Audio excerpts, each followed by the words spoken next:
نحمدہ ونصلی ونسلم علی رسولہ الکریم اما بعد فاعوذ باللہ من الشیطان الرجیم بسم اللہ الرحمن الرحیم السلام علیکم ورحمۃ اللہ وبرکاتہ۔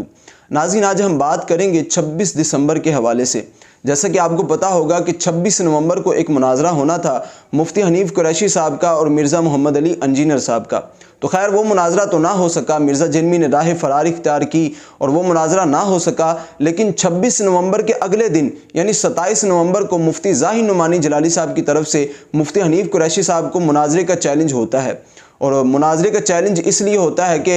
مرزا جیلمی کے ساتھ آپ مناظرہ کرنے کے لیے گئے، اس نے تو مناظرہ نہیں کیا، تو اب آپ ہمارے ساتھ آ کے مناظرہ کریں، ہم آپ کے ساتھ مناظرہ کرنا چاہتے ہیں، اور وہ بھی جو ان کے آپس میں تحفظات ہیں ان تحفظات پر یہ مناظرہ ہوگا۔ تو اس حوالے سے مفتی حنیف قریشی صاحب کا کافی دنوں تک تو کوئی اعلان نہیں آیا، نہ ہی آپ نے کوئی کلپ ریکارڈ کروایا، لیکن اب 21 دسمبر کو ان کا یہ کلپ آ گیا ہے، ان کا اعلان آ گیا ہے۔ سب سے پہلے آپ یہ اعلان سنیے اور اس کے بعد آپ نے خود فیصلہ کرنا ہے کہ مفتی حنیف قریشی صاحب کا مناظرہ کرنے کا کوئی ذہن ہے یا نہیں ہے۔ اور مجھے اس کلپ کو سننے کے بعد جو بات سمجھ آئی وہ بھی میں آپ کے سامنے رکھوں گا، اور آپ بھی اپنی رائے کو کمنٹ میں لازمی بتائیے گا کہ آپ کو کیا لگتا ہے کہ مفتی حنیف قریشی صاحب کیا مناظرہ کریں گے یا نہیں کریں گے۔ تو سب سے پہلے تو آپ مفتی حنیف قریشی صاحب کا یہ کلپ سنیے اور اس کے بعد میری بات کو آپ نے توجہ سے سننا ہے۔ ڈاکٹر اشرف آصف جلالی صاحب یہ امت میں پہلے شخص ہیں کہ جنہوں نے حضرت بی بی پاک سیدہ فاطمہ الزہرا رضی اللہ تعالی عنہا کے حوالے سے اس قضیہ فدق کے معاملے میں یہ کہا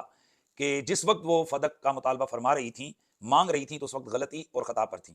بعد ازاں جب علماء اہل سنت کی طرف سے ان کی گرفت کی گئی تو انہوں نے اپنے دعوے کو ثابت کرنے کے لیے مزید کئی ایسی غلطیاں کی ہیں کہ جن سے واضح طور پر عقیدہ اہل سنت سے انحراف لازم آتا ہے۔ جیلم مناظرہ کے ایپیسوڈ کے بعد اشرف جلالی صاحب کے متعلقین کی طرف سے یہ مطالبہ سامنے آ رہا ہے کہ میں لاہور اور 1000 بندہ لے کے جاؤں اور وہاں جا کر میں اس مسئلے خطا پر ان لوگوں سے مناظرہ کروں تاکہ حق اور ابطال باطل ہو اور اہل سنت و جماعت کے اندر جاری جو انتشار اور افتراء کی کیفیت ہے اس کا خاتمہ ہو۔ اس سلسلے میں میری گزارش ہے کہ واقعتاً اگر آپ لوگ مناظرہ کرنے میں سنجیدہ ہیں تو پھر دیانت اور اصول کا تقاضا تو یہ ہے کہ جس شخص نے یہ بے ادبی اور گستاخی کی ہے وہ اشرف آصف جلالی ابھی زندہ ہے، لہٰذا اشرف آصف جلالی صاحب کی موجودگی میں ان کے کسی بھی حاشیہ بردار، ان کے کسی متعلق یا کسی شکست خوردہ شاگرد کے ساتھ مناظرے کی تک ہی نہیں بنتی ہے۔ واقعتاً اگر آپ کے اندر اہل سنت و جماعت کا درد ہے تو پھر میں یہ اعلان کرتا ہوں اور میں چیلنج کرتا ہوں کہ پھر اشرف آصف جلالی جو ان تمام بے ادبیوں اور گستاخیوں کے قائل ہیں وہ خود میرے سامنے مناظرے میں بیٹھیں اور اپنے ان باطل نظریات اور دعووں کو ثابت کریں ادلہ شرعیہ سے، تاکہ پوری عوام اہل سنت کو اور پوری دنیا کو پتہ چلے کہ حق کیا ہے اور باطل کیا ہے اور حقیقی نظریہ اور عقیدہ اہل سنت کیا ہے۔ لہٰذا میں اس ویڈیو بیان کے ذریعے سے ڈاکٹر اشرف آصف جلالی صاحب کو چیلنج کرتا ہوں کہ وہ 48 گھنٹوں کے اندر ویڈیو بیان کے ذریعے سے میرے اس چیلنج مناظرہ کو قبول کریں اور ہم آمنے سامنے بیٹھیں تاکہ اور ہمارا مناظرہ ہو۔ وہ اپنا چیلنج قبول کرنے کا اعلان کریں تاکہ پھر آگے مزید جو مناظرے کا وقت ہے، جگہ ہے اور دیگر جو شرائط ہیں ان کی تعیین کے حوالے سے تاکہ مزید بات کو آگے بڑھایا جا سکے۔ بارے دیگر اس بات کو نوٹ کر لیا جائے کہ میرا مناظرہ ان تمام بے ادبیوں اور گستاخیوں کے قائل اشرف آصف جلالی صاحب سے ہوگا، بھلے وہ اعلان کر دیں، اس کے بعد وقت، جگہ اور شرائط کا تعین انشاءاللہ ہم سنجیدگی کے ساتھ اس کو انشاءاللہ ہم کریں گے۔ کسی حاشیہ بردار، کسی بھی دائیں بائیں کے شخص کے ساتھ میرا کوئی مناظرہ نہیں ہوگا، میرا مناظرہ اشرف آصف جلالی صاحب کے ساتھ ہوگا۔ اب میں دیکھتا ہوں کہ کب جلالی صاحب کے متعلقین اور پاکستان میں موجود ان کے تعلق دار اشرف آصف جلالی صاحب کو میدان مناظرہ میں اتارتے ہیں۔ جی ناظرین، آپ نے مفتی حنیف قریشی صاحب کی گفتگو کو سنا کہ انہوں نے یہ شرط لگائی کہ اگر میں مناظرہ کروں گا تو ڈاکٹر آصف اشرف جلالی صاحب سے کروں گا، وگرنہ میں نے مناظرہ نہیں کرنا، اور انہوں نے 48 گھنٹوں کا ٹائم دیا ہے کہ 48 گھنٹوں کے اندر مجھے جواب چاہیے۔ تو بات میں یہاں پر یہ کرنا چاہوں گا کہ مفتی صاحب یہ بات آپ کو پہلے کیوں نہیں یاد آئی؟ یہ بات جب مسئلہ خطا کا جب مسئلہ بنا تھا آج سے 2.5-3 سال پہلے جب یہ مسئلہ بنا تھا تو تب جلالی صاحب نے چیلنج دیا تھا کہ اگر کسی کو کوئی مسئلہ ہے میرے پہ اگر بات کرنا چاہے میرے ساتھ کوئی تو آ کر میرے ساتھ بات کرے، تو تب تو آپ نے کوئی بات نہیں کی، اور جب وہ جیل چلے گئے تو تب آپ یہ کہنا شروع آپ نے کر دیا کہ ہم عدالتوں تک جائیں گے۔ اور سب سے پیاری بات جو مجھے جلالی صاحب کی لگی کہ جب وہ جیل سے واپس آئے تو سب سے پہلے وہ اپنے گھر نہیں گئے، بلکہ انہوں نے سب سے پہلے آگے اپنے جو ان پر معترضین جنہوں نے اعتراض کیا تھا سب سے پہلے آپ نے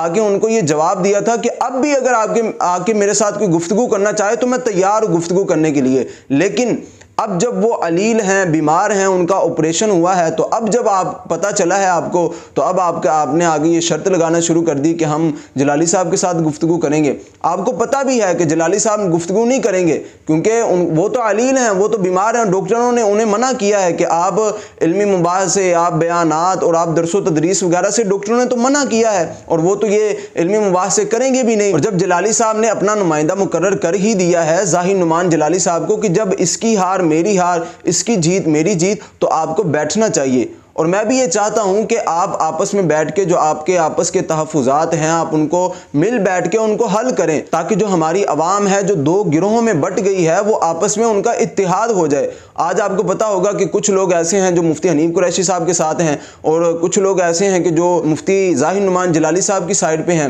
تو یہ دونوں گروہوں کا جو آپس میں بٹ جانا، میں تو یہ چاہتا ہوں کہ آپ آپس میں بیٹھیں اور آپ اپنے تحفظات کو ایک دوسرے کے سامنے رکھیں اور ان پر گفتگو کریں، تاکہ کوئی نہ کوئی حل نکلے اور اس کے بعد عوام اہل سنت کا آپس میں اتحاد ہو جائے۔ تو ہم تو یہ چاہتے ہیں کہ آپ آپس میں بیٹھیں، اور امید کرتے ہیں کہ آپ کوئی نہ کوئی راہ ایسی نکالیں گے، آپ آپس میں بیٹھیں گے اور گفتگو کریں گے۔ بظاہر اگرچہ آپ یہ چیز سوشل میڈیا پہ نہ لے کے آئیں، لیکن آپ آپس میں بیٹھ کے پیار محبت کے ساتھ ان معاملات کو حل کریں، اور اس کے بعد عوام اہل سنت کو بھی یہ بات پتہ چلے کہ ہمارے علماء آپس میں اتحاد ہو گیا ہے، اتفاق ہو گیا ہے، اور تاکہ عوام اہل سنت آپس میں پختہ ہو جائے، مضبوط ہو جائے۔ ہمارے دشمن جب یہ چیزیں دیکھتے ہیں کہ بھئی اہل سنت آپس میں دو گروہوں میں بٹ رہی ہے، تو ان کو تو خوشیاں منانے کا موقع ملتا ہے، تو ہم نے دشمنوں کو موقع نہیں دینا، بلکہ آپ آپس میں بیٹھیں، آپس میں جو اختلافات ہیں ان کو آپس میں رکھ کر ان کو حل کرنے کی کوشش کریں، اور مجھے امید ہے کہ آپ لازمی بیٹھیں گے۔ اللہ تبارک و تعالی ہمارا حامی و ناصر ہو۔